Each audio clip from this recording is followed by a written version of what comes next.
If you have an RV and you love to use your electrical appliances, today's video is for you.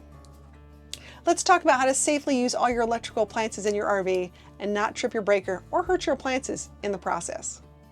In your RV, different devices require different amps. Take, for example, your RV fridge. It could take 3 to 5 amps, or your RV microwave, which could take 15 to 20 amps or more. Okay, now let's talk about watts. What?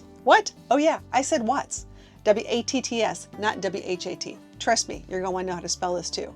So watts and amps are two different things, but they're definitely related. They're like cousins in the whole electrical talk. Watts measure electrical power. Oh yeah. Watts tell you exactly how much electricity that appliance will use. The formula is pretty straightforward. Watts equals amps times volts. Now let me give you an example. If my microwave uses 10 amps at 120 volts, how many watts would that be? We're going to use watts equals volts times amps. Therefore, it's going to draw 1,200 watts. Here are some more examples of other typical RV appliances and how many watts they actually use.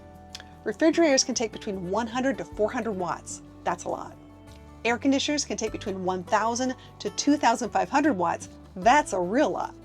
If you like to use your laptop in your RV, sometimes it can take between 5 and 100 watts.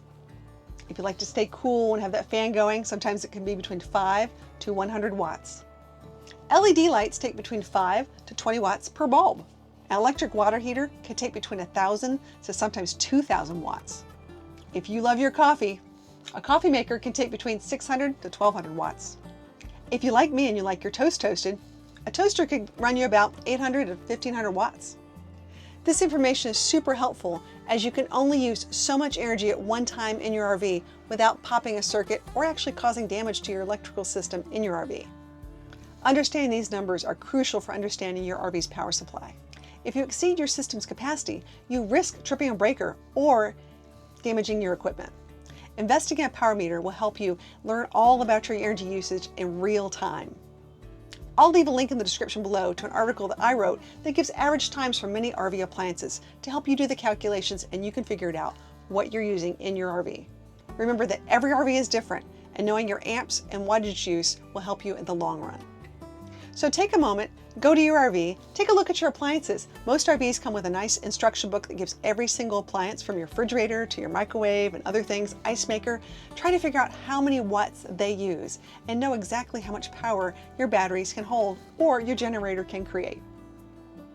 The bottom line is, try to look around and see what things you use on a daily basis. Certain things can be turned on, certain things can be turned off. Just making sure that you do not hit your threshold for maximum energy usage in your RV. Remember, consider both running and starting of the appliance because sometimes starting the appliance can actually take more energy, such as an air conditioner or refrigerator. Okay, say it with me. Watts equals volts times amps. Got that? Amps times volts equals watts, or watts equals volts times amps. However you want to do it, it all works out the same. It's math. Having quality electrical products for your RV can make a huge difference. Let me tell you how. One of the products that I always carry is a 30 amp heavy duty electrical extension cord because I have a 30 amp RV. You may have a 30 amp or you may have a 50 amp, but electrical extension cord is definitely a must have.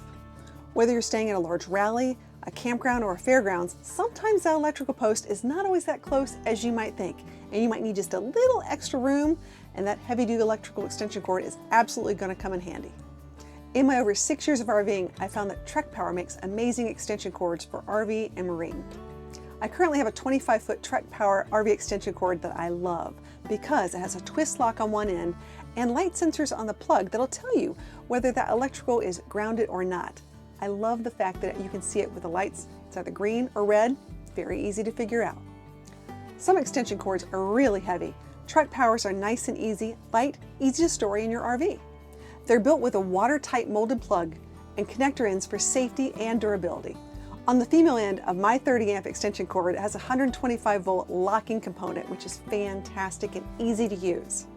TrekPower not only makes RV extension cords, they make RV adapters, power boxes for trailers, and generator adapters.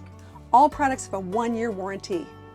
Check out TrekPower today and know that you've purchased a quality product for your RV. Thanks for joining.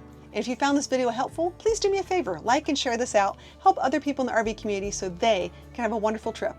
If you love RV tips and tricks and lots of fun camping hacks, come on over, join my channel. If you're a member of my channel, you get to see the videos up close and personal before anybody else. You also get to have a live chat with me once a week, and we do live streams all the time. It's a lot of fun. So if you're interested in that, come on over and join. We love to see you there. Become part of the adventure crew.